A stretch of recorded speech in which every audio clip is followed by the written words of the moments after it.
1장 40절에서 46절입니다. 신명기 1장 40절에서 46절입니다. 말씀을 봉독해 드립니다.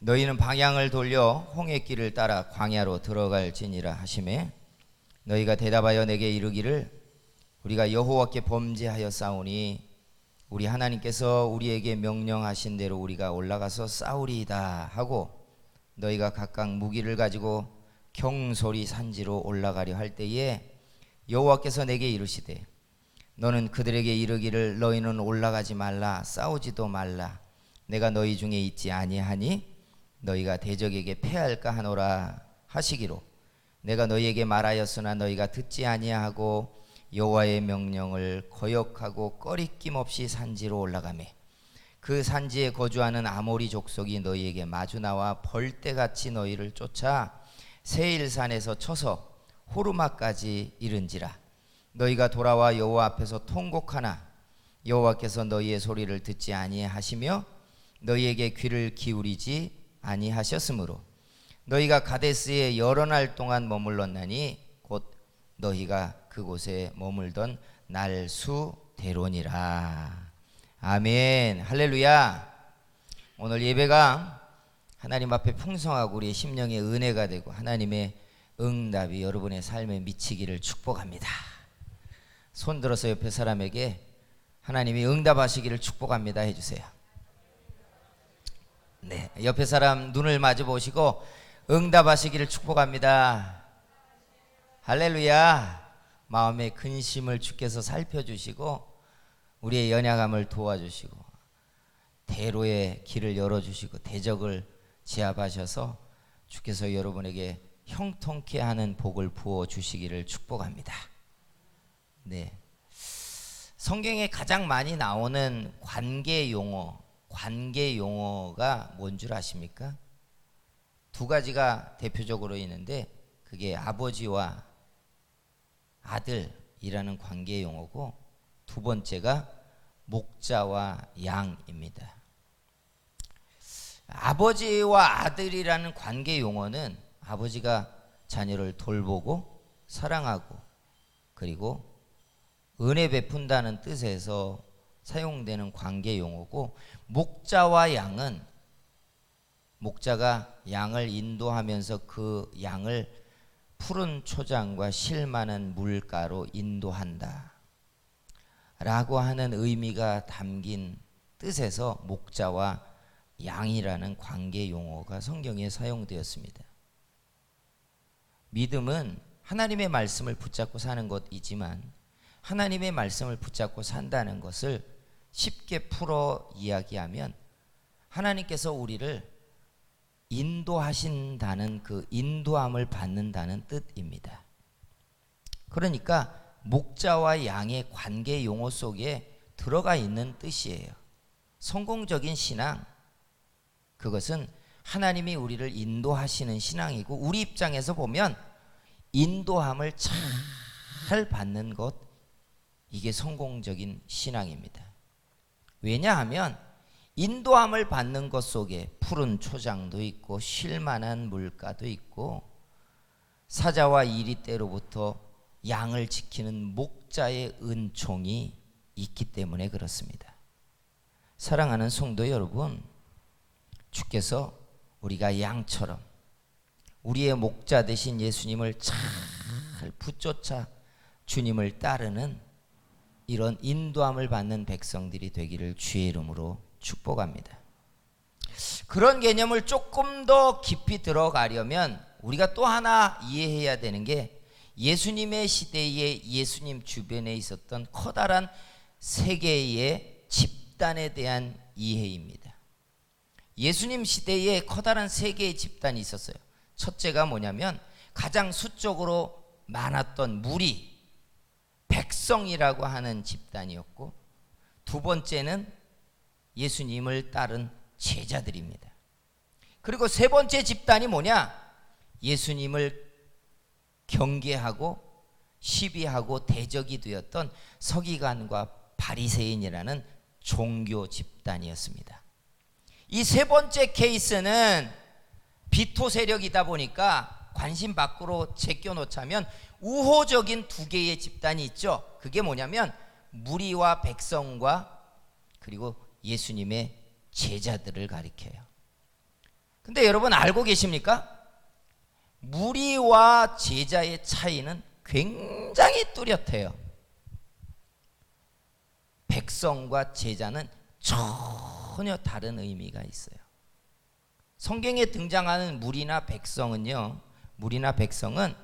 수적으로 수만 명이 모일 때도 있었고, 적게는 수천 명이 예수님을 따르는 사람들이었습니다. 얼핏 보면 거대한 부흥을 이룬 집단처럼 보여진 게 무리나 백성이에요. 그러나 무리나 백성이 누구냐라고 분석을 하면 놀랍게 그들은 선택적 신앙을 가진 사람들이에요. 선택적 신앙이 뭐예요? 나에게 유리하거나 내게 이익이 발생되거나 은혜가 되면 더 많은 사람들이 모이는 게 무리와 백성들이었어요. 그래서 먹고 마시고 배불러지고 병고침이 일어나는 내게 유익이 발생하는 은혜만 있는 현장에는 심지어 수만 명의 사람들도 모였어요. 그런데 이 수만 명의 사람들이 신앙인인 것처럼 보였지만 예수님이 십자가를 이야기하고 고난당하는 것을 이야기하고 하나님의 뜻을 이야기하니까 다 떠나갔다는 것 사실을 아십니까? 그래서 이들을 가리켜서 선택적 신앙의 사람들이라고 해요. 선택적 신앙은 내가 칼자루를 잡고 내가 결단하고 내가 믿고 내가 가까이 가고 내가 원할 때 주님을 찾는 신앙이에요. 그런데 제자는 뭐예요? 선택적 신앙을 가진 무리와 제자는 전혀 다른데, 제자란 예수님의 말씀을 붙잡고 내가 좋냐 내가 나쁘냐와 아무 관계없이 목자를 따르는 사람들이 제자예요. 그러니까 은혜를 받을 때만 주님이 아니라 고난을 받을 때도 내 주님인 것이고, 넓은 길을 갈 때만 주님이 아니라 좁은 길을 갈 때도 주님인 것이고, 주님이 고난을 당할 때도 동행하고 있었던 이들이 바로 제자였어요. 성경을 보면 예수님의 공생의 사역의 3분의 1이 제자 양육에 쏟아 부어지고 있다는 사실을 아십니까? 무리를 향하여 연설하듯이 설교를 하는 시간보다 예수님은 10배나 더 많은 시간을 쏟아부어 제자를 가르치고 양육했어요. 그러니까 예수님이 이 땅에 오셔서 하신 사역의 굉장히 중점적인 대상은 무리가 아니었어요. 선택적 신앙을 가지고 있는 사람들이 아니라 어떤 상황에서도 목자를 따르는 양을 향하여 예수님은 가르치고 양육하셨어요. 그러니 예수님의 목적은 제자들이었어요. 제자들이었. 지금도 하나님의 관심은 제자라는 사실을 아십니까? 우리는 어떤 경우에 선택적 신앙을 가지고 살고 싶어요. 너무 무거운 짐을 진다거나 십자가를 감당하라고 한다거나 나보고 내가 양보하고 내가 희생하라고 하는 것보다는 조금 더 편안하게 내가 예배하고 싶으면 예배하고 내가 가고 싶으면 가고 내가 믿고 싶을 때 믿고, 우리도 그러고 싶어요. 정직하게 이야기하자면 우리 많은 신앙인들은 선택적 신앙생활을 하고 싶어요. 은혜가 되면 수만 명이 모일 수도 있는 것이고, 신앙이 무거운 짐이 되면 떠나갈 수도 있는 사람들. 그런데 하나님의 관심은 무리에 있지 않았다는 사실이에요. 하나님의 관심은 언제나 양에게 있었고 제자들에게 있었어요. 하나님의 나라를 위하여 참여하는 일꾼은 제자들이었어요. 그래서 제자가 중요합니다. 우리는 조금 편하게 선택적 신앙을 가지고 주를 섬기고 싶지만 하나님은 우리를 불러서 제자가 되라고 요구하고 있어요. 사랑하는 성도 여러분, 주님의 관심, 주님의 목적, 주님이 붙잡고 있는 사람들은 제자들입니다.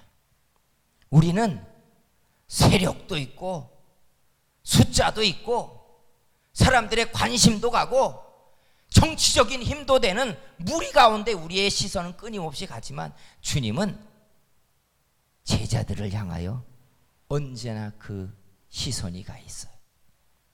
사랑하는 성도 여러분, 힘이 들고 좁은 길을 가야 되고 짐을 짊어지기도 해야 되지만 주님의 제자들이 되는 저와 여러분이 되기를 소원합니다.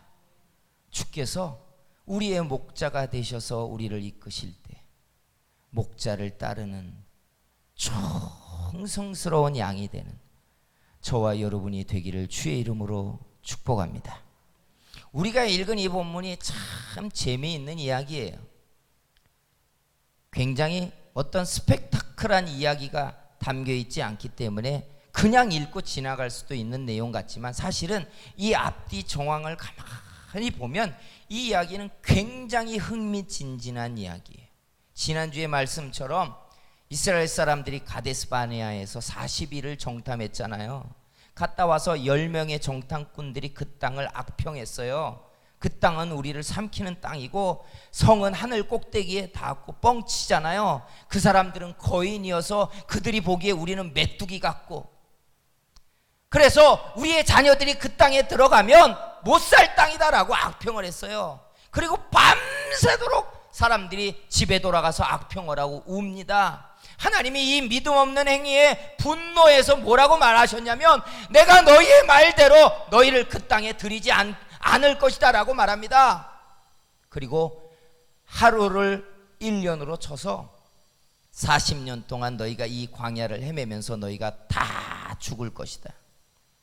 그러니 40절을 시작하면서 너희가 회항하여 돌이켜 다시 광야로 들어가라, 이렇게 말씀이 시작하고 있어요. 우리 본문에. 그랬더니 이스라엘 사람들이 이제 41절부터 뭐 하는 줄 아십니까?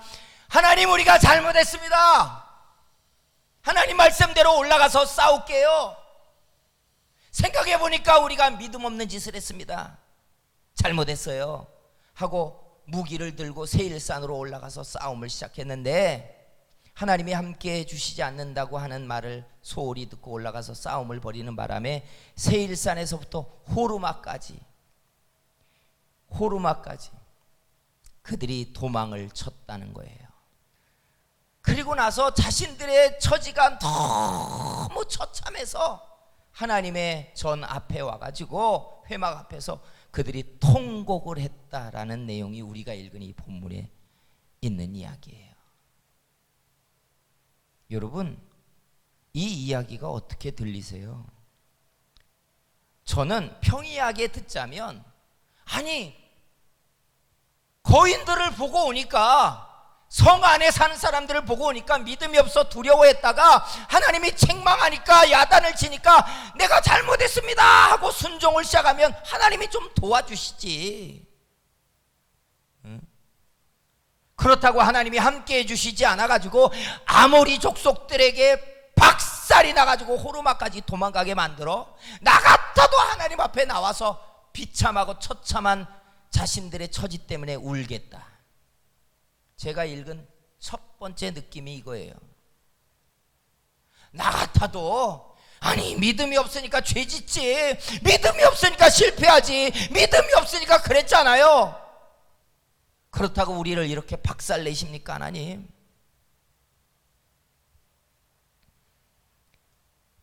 그렇게 해서 하나님 앞에 통곡을 하고 가슴을 치는 이스라엘 백성들의 심정이 저는 100번 이해가 돼요. 그런데 이 이야기가 왜 성경에 기록되어 있을까? 여러분, 이 이야기가 여기에 기록된 건 굉장히 중요한 부분을 시작해요. 이스라엘 백성들이 고센에서 나온 동안에 지금까지도 그랬지만 앞으로 40년 동안 하나님이 그들을 훈련시키고 양육한 가장 핵심이 뭔 줄 아세요? 불기둥과 구름기둥이에요.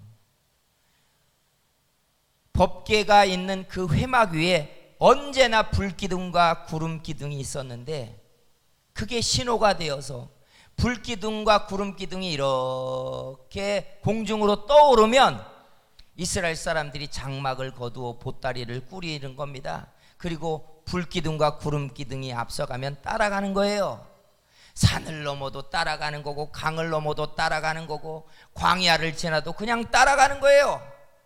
어느 지역이나 산골짜기나 등성이 위에 불기둥과 구름기둥이 내려앉으면 그 밑에다가 장막을 다시 펼치고, 장막 주변으로 자신들의 천막을 다시 치고, 구름이나 불기둥이 떠오를 때까지, 그게 1년이면 1년, 2년이면 2년, 하루면 하루, 일주일이면 일주일, 아무 상관없이 불기둥과 구름기둥이 다시 떠오를 때까지 그곳에 묵으며 사는 거였어요. 이게 이스라엘 사람들이 40년 동안 그들이 사는 삶의 방식이었어요. 놀랍잖아요. 그러니까 사람들이 뭐만 쳐다보고 있었겠어요? 오늘 아침에 불기둥과 구름기둥이 떠올랐나? 그거 보는 거예요. 날마다 일상이 어디를 가든지 돌아다니다가, 나무를 하러 돌아다니다가도 성막 위에 있는 불기둥이나 구름기둥이 떠올랐는지를 쳐다보는 거예요. 그게 떠오르면 집으로 돌아가서 장막을 걷어 이삿짐을 싸야 되니까.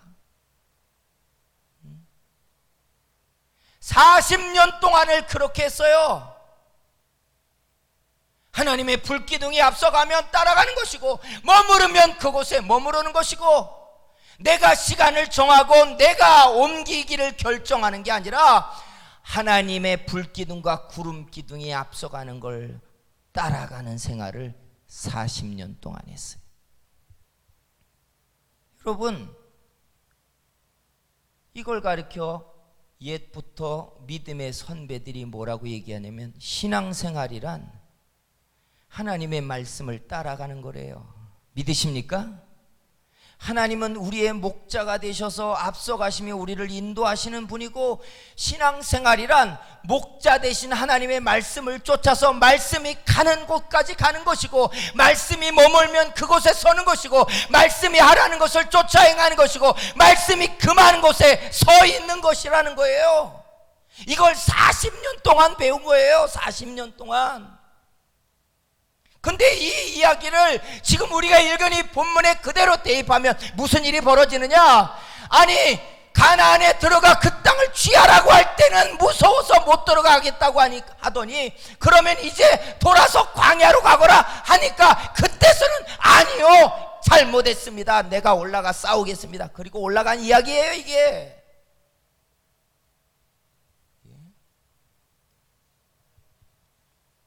이러니까 안 되죠. 하나님이 가라고 할 때는 못 가겠습니다 하더니, 그러면 돌아서 광야로 들어가라 하니까 아니요, 이제 가겠습니다.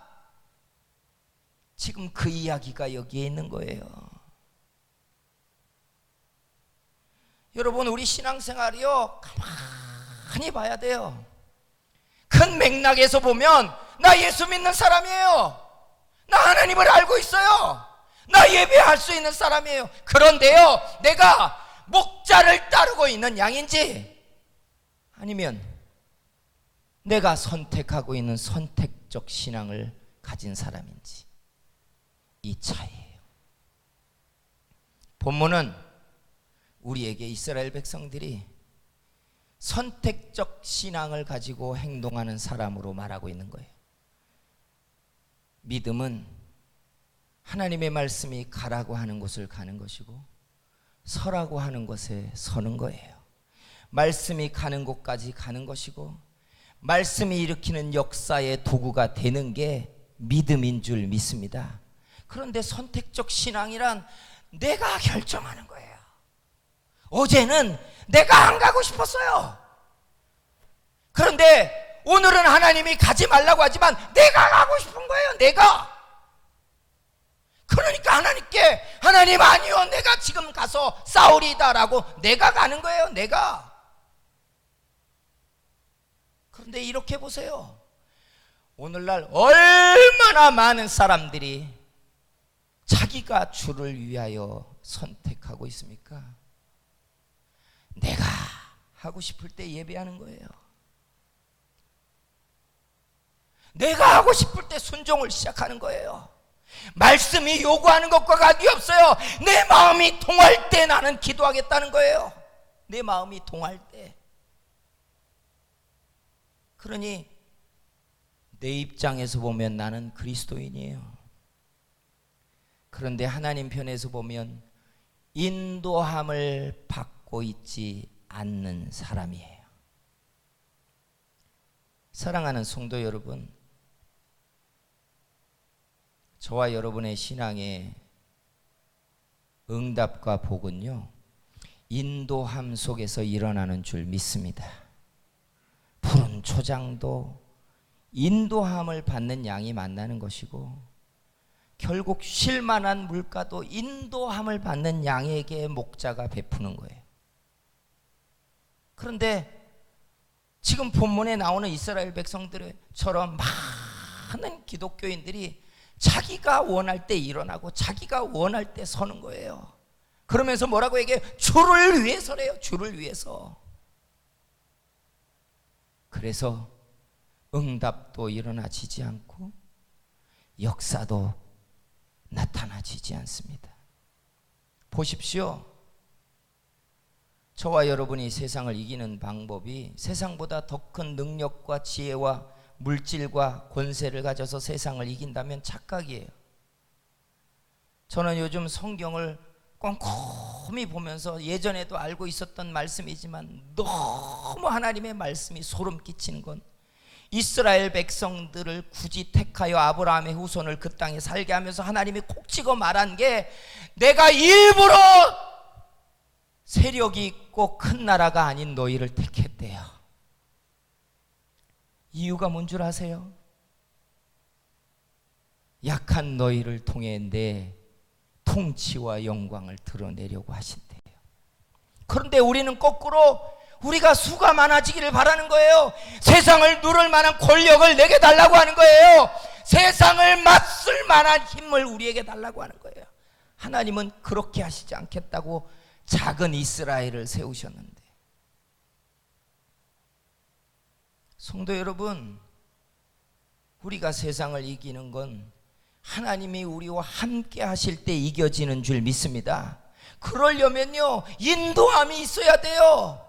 그가 우리의 손을 붙잡고 이끄셔야 하나님이 이기게 하십니다. 그런데 내가 결정하고 있으니, 내가 선택하고 있으니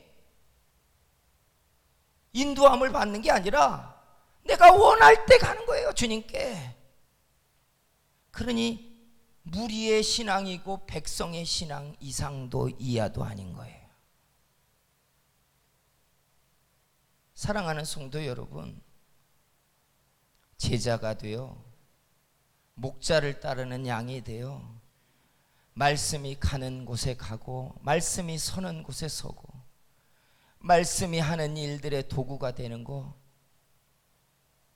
이게 하나님의 능력입니다.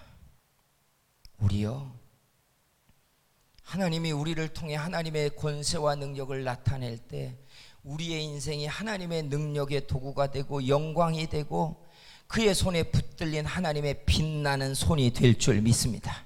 그래서 끊임없이 목자의 음성을 듣고 목자의 음성을 따르려고 해야 돼요. 이 한 주간에 우리의 주인 되신 예수 그리스도의 뜻을 구하고 그의 말씀을 듣고 그를 따르려고 하는 한 주간이 되기를 주의 이름으로 축복합니다. 내 생각과 다르고 내 감정과 좀 달라도 그의 말씀이 가는 곳을 가고 말씀이 행하는 것을 행하기 시작하면 주께서 우리로 하여금 이기게 하시고 영광의 도구가 되게 하시는 그런 성도교회 성도들이 다 되실 줄 믿습니다. 기도하겠습니다. 사랑